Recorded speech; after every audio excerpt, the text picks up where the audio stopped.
முத்துமணி ரத்தினமே மூடுபடம் தேவையில்லை, முப்பொழுதும் உண்டையவே இருந்திட விரும்புகிறேன். ஆழக்கடல் நீ கிடந்து அரசாள வந்தவனே, அதுபோல என் மனசில் குடியேற வாருமையா.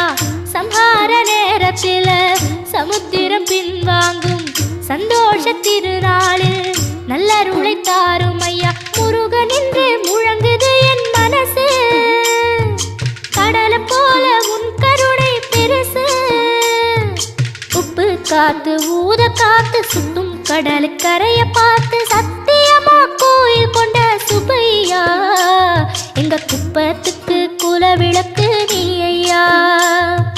திருச்செந்தூர் ஆண்டவனே வேல் முருகா, தினம் உனக்கு நன்றி சொல்வோம் மால் மருகா. திருவடியில் தவம் இருப்போம் திருமுருகா.